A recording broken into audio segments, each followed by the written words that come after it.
Hello friends, P S C tips and ട്രിക്സിൻ്റെ പുതിയൊരു വീഡിയോയിലേക്ക് ഏവർക്കും സ്വാഗതം. അപ്പോൾ കഴിഞ്ഞ കുറച്ച് ക്ലാസ്സുകളായിട്ട് നമ്മൾ സെറ്റിൻ്റെ ഇമ്പോർട്ടൻറ്റ് പ്രീവിയസ് ഇയർ ക്വസ്റ്റ്യൻസ് ആയിരുന്നു ഡിസ്കസ് ചെയ്തിരുന്നത്. സോ ഇത് ആ ക്ലാസ്സിൻ്റെ കണ്ടിന്യൂവേഷൻ ആണ്. അപ്പോൾ നമുക്ക് വേഗം ക്ലാസ്സിലോട്ട് പോകാം. ഓക്കെ, സോ ഫസ്റ്റ് ക്വസ്റ്റ്യൻ ഇതാണ്, മാച്ച് ദ ഫോളോയിങ്. നമുക്ക് രണ്ട് ലിസ്റ്റ് തന്നിട്ട് മാച്ച് ചെയ്യാനാണ് ക്വസ്റ്റ്യൻ. നമ്മൾ ഓൾറെഡി കുറേ വട്ടം പഠിച്ചിട്ടുള്ള കാര്യമാണ്. സോ നമുക്ക് വേഗം ചെയ്യാം. ഓക്കെ, ഫസ്റ്റ് എന്താ, കണ്ടീഷനിങ് തിയറി. ഈ കണ്ടീഷനിങ് തിയറി അല്ലെങ്കിൽ ക്ലാസിക്കൽ കണ്ടീഷനിങ് ഇതൊക്കെ ആരുമായിട്ട് റിലേറ്റഡ് ആണ്? യെസ്, അത് പാവ്ലോ ആണ് അല്ലേ. ഓക്കെ, സോ കണ്ടീഷനിങ് തിയറി ആരാണ്? ഇവാൻ പാവ്ലോ. അപ്പം നമുക്ക് ഫസ്റ്റത്തെ കിട്ടിയില്ലേ, എ എന്താ? 3 ക്ലിയർ അല്ലേ? Conditioning theory Ivan പാവ്ലോ. Okay, then hierarchy of learning. Hierarchy of learning കൊണ്ടുവന്ന ആരാണ്? അത് റോബർട്ട് ഗാഗ്നെയാണ്. ആരാണ്? Robert Gagne. അപ്പോൾ റോബർട്ട് ഗാഗ്നെയാണ് ഹൈറാർക്കി ഓഫ് ലേണിംഗ് കൊണ്ടുവന്നത്. അദ്ദേഹം 8 സ്റ്റെപ്സ് ഓഫ് ലേണിംഗ് ഒക്കെ കൊണ്ടുവന്നിട്ടുണ്ട്. അപ്പോൾ ഹൈറാർക്കി ഓഫ് ലേണിംഗ് കൊണ്ടുവന്നത് ആരാണ്? അത് റോബർട്ട് ഗാഗ്നെയാണ്. നമുക്ക് ഒന്നുകൂടെ പറഞ്ഞു നോക്കാം. ക്ലാസിക്കൽ കണ്ടീഷനിങ് അല്ലെങ്കിൽ കണ്ടീഷനിങ് തിയറി ഒക്കെ ആരുടെയാണ്? അത് ഇവാൻ പാവ്ലോൻ്റെയാണ്. പാവ്ലോൻ്റെ ഡോഗ് എക്സ്പെരിമെൻ്റ്, സലൈവേഷൻ, അതൊക്കെ ഓർമ്മയില്ലേ എല്ലാവർക്കും? Okay, so classical conditioning Ivan Pavlov. Then hierarchy of learning. Hierarchy of learning ആരാ കൊണ്ടുവന്നത്? യെസ്, അത് Robert ഗാഗ്നെയാണ്.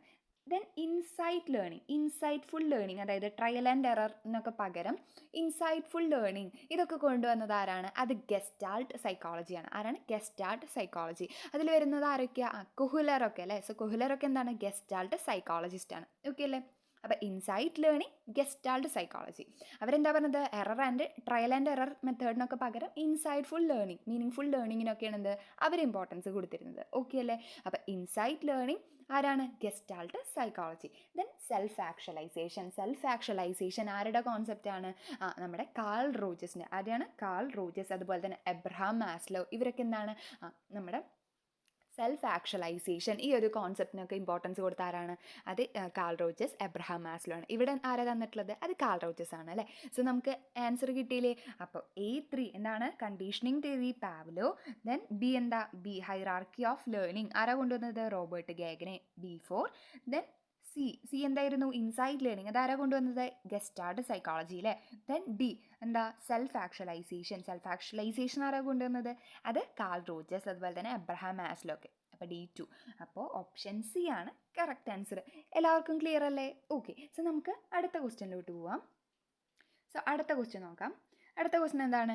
The school of psychology which contributed to the teaching learning strategy reciprocal teaching. Okay, reciprocal ടീച്ചിങ്ങിന് importance കൊടുത്ത school of psychology താഴെ തന്നിരിക്കുന്നതിൽ ഏതാണ്?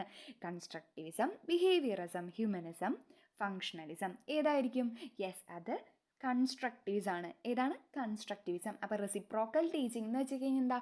കുട്ടികൾ ഗ്രൂപ്പായിട്ട് ആക്ടിവിറ്റീസ് അതുപോലെ കോൺസെപ്റ്റ്സ് ഒക്കെ കണ്ടുപിടിക്കുകയും അതുപോലെ സൊല്യൂഷൻസ് ഒക്കെ എത്തിച്ചേരുന്നതും ചെയ്യുന്ന എന്താണ്? ഇതൊക്കെ റെസിപ്രോക്കൽ ടീച്ചിങ് ആണ് അല്ലേ. Through active discussion and learning. So ഇതെന്താണ്? Reciprocal teaching. ഇത് ഏത് മെത്തേഡിലാണ് വരുന്നത്? കൺസ്ട്രക്റ്റിവിസം. ഈ കൺസ്ട്രക്റ്റിവിസം എന്ന് പറഞ്ഞു കഴിഞ്ഞാൽ എന്താ? അവിടെ സ്റ്റുഡൻസിനാണ് ഇമ്പോർട്ടൻസ്. സ്റ്റുഡൻറ് സെൻറ്റേർഡ് അല്ലെങ്കിൽ ചൈൽഡ് സെൻറ്റേർഡ് ലേണിംഗ് ആണ് എന്ത്? കൺസ്ട്രക്റ്റിവിസം. ഇനി ബിഹേവിയർസ് ആണെങ്കിലോ അത് ടീച്ചേഴ്സ് സെൻറ്റേർഡ് ആണ്. എന്താണ്? Teachers centred. ഓക്കെ അല്ലേ. ഓക്കെ, ഹ്യൂമനിസം ഹ്യൂമൻ വാല്യൂസ് ഒക്കെയാണ് കേട്ടോ ഇമ്പോർട്ടൻസ് കൊടുക്കുന്നത്. ഫങ്ഷണലിസം എന്ന് പറഞ്ഞു കഴിഞ്ഞാൽ നമ്മുടെ പ്രാഗ്മാറ്റിസം അല്ലേ. പ്രാഗ്മാറ്റിസത്തിൻ്റെ ഫാദർ ആരായിരുന്നു? യെസ്, അത് ജോൺ ഡൂയി ആണ്. ഈ പ്രാഗ്മാറ്റിസത്തിലൂടെ അവരെന്താ പറഞ്ഞത്? എക്സ്പെരിമെൻ്റൽ ലേണിംഗ് അല്ലെങ്കിൽ project method, learning by doing, അതുപോലെ തന്നെ പ്രോഗ്രസീവ് ലേണിംഗ്. ഏതൊരു ടേം വന്നാലും അത് എന്തുമായിട്ട് റിലേറ്റഡ് ആണ്? അത് പ്രാഗ്മാറ്റിസം ആയിട്ട് റിലേറ്റഡ് ആണ്. ക്ലിയർ അല്ലേ. അപ്പോൾ ഇത്രയും ക്ലിയർ ആയി എന്ന് വിചാരിക്കണം. സോ റെസിപ്രോക്കൽ ടീച്ചിങ് ഈ ഒരു കോൺസെപ്റ്റ് ഇതിൽ വരുന്നതാണ്? അത് കൺസ്ട്രക്റ്റിവിസത്തിലാണ്. ഇതിലാണ് കൺസ്ട്രക്റ്റിവിസം. ക്ലിയർ അല്ലേ. ഓക്കെ, സോ അടുത്ത ക്വസ്റ്റിനിലോട്ട് പോവാം. ലാഡ്. ഇപ്പോൾ ഈ ലാഡിൻ്റെ എക്സ്പാൻഷൻ ചോദിക്കുന്ന ക്വസ്റ്റ്യൻ ആണ്. എന്താണ് ഈ ലാഡ് എന്ന് പറഞ്ഞു കഴിഞ്ഞാൽ? അത് ലാംഗ്വേജ് അക്വിസിഷൻ ഡിവൈസ് ആണ്. എന്താണ്? Language acquisition device. ലാഡ് എന്ന് പറഞ്ഞാൽ language acquisition device. Theory was developed by. ഇപ്പോൾ ലാഡ് എന്നുള്ള കോൺസെപ്റ്റ് കൊണ്ടുവന്നത് ആരാണ്? ആരാണ് ലാഡ് എന്നുള്ള കോൺസെപ്റ്റ് കൊണ്ടുവന്നത്? യെസ്, അത് നോം ചോംസ്കി ആണ്. ആരാണ്? Noam Chomsky. ആരാ കൊണ്ടുവന്നത്? Noam Chomsky. ഓക്കെ അല്ലേ. ഓക്കെ, സോ നമുക്ക് ബാക്കിയുള്ളവരെ കൂടെ ഒന്ന് നോക്കാം. ജീൻ പിയാഷെ. പിയാഷെ നമ്മളിപ്പോൾ തന്നെ പറഞ്ഞ കാര്യമല്ലേ. എന്താണ് ജീൻ പിയാഷെ? അദ്ദേഹം കൊഗ്നിറ്റീവ് ഡെവലപ്മെൻറ്റിനാണ് ഇമ്പോർട്ടൻ്റ് കൊടുത്തത്. ജീൻ പിയാഷയുടെ കൊഗ്നിറ്റീവ് ഡെവലപ്മെൻറ്റ്. കൊഗ്നിറ്റീവ് ഡെവലപ്മെൻറ്റിന് 4 സ്റ്റേജസ് ആണ് നമുക്ക് പഠിക്കാനുള്ളത്. ഏതൊക്കെയാണ് ആ 4 സ്റ്റേജസ്? നമ്മുടെ ക്ലാസ്സസിൽ ഒരുപാട് തവണ റിപ്പീറ്റ് ചെയ്ത ഒരു ക്വസ്റ്റ്യൻ ആണ്. എന്താണ്? ജീൻ പിയാഷയുടെ cognitive development 4 stages.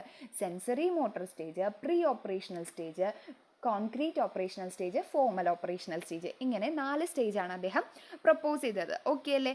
Then ജെറോമസ് Bruner അല്ലേ, ബ്രൂണറിൻ്റെ എന്തായിരുന്നു, നമ്മുടെ ഡിസ്കവറി ലേണിംഗ്, അതുപോലെ തന്നെ സ്പൈറൽ കരിക്കുലം, ഈ ഒരു കോൺസെപ്റ്റ് കൊണ്ടുവന്നത് ആരാണ്? അത് Jerome S Bruner. Discovery learning, spiral curriculum. Clear അല്ലേ? അപ്പോൾ അത് ജെറോമസ് ബ്രൂണർ ആണ്. ദെൻ വൈഗോട്സ്കി ആണ് സോഷ്യൽ കൺസ്ട്രക്റ്റിവിസം. എന്താണ് സോഷ്യൽ കൺസ്ട്രക്റ്റിവിസം? ഇതൊക്കെ ആരാ കൊണ്ടുവന്നത്? അത് വൈഗോട്സ്കി ആണ്. അപ്പോൾ ലാഡ് എന്നുള്ള ഒരു കോൺസെപ്റ്റ് എന്താണ്? ലാംഗ്വേജ് അക്വിസിഷൻ ഡിവൈസ്, അതുപോലെ ഗ്രാമാറ്റിക്കൽ, ഇപ്പം ഇന്നേറ്റ് ഗ്രാമർ എന്നൊക്കെ പറയില്ലേ നമ്മൾ. ഇപ്പോൾ ലാംഗ്വേജ് അക്വിസിഷൻ ഡിവൈസ്, എല്ലാ കുട്ടികളും ജനിക്കുന്നത് ഒരു ലാഡുമായിട്ടാണ്. അതായത് അവരിൽ ഇന്നേറ്റ് ആയിട്ടുള്ള ഒരു പവറാണ് എന്ത്, ലാംഗ്വേജ് എന്നുള്ളത്. ഈ ഒരു കോൺസെപ്റ്റാണ് എന്ത്, ലാംഗ്വേജ് അക്വിസിഷൻ ഡിവൈസ്, ലാഡ്. ഇത് പ്രപ്പോസ് ചെയ്ത ആരാണ്? അത് നോം ചോംസ്കി ആണ്. ആരാണ്?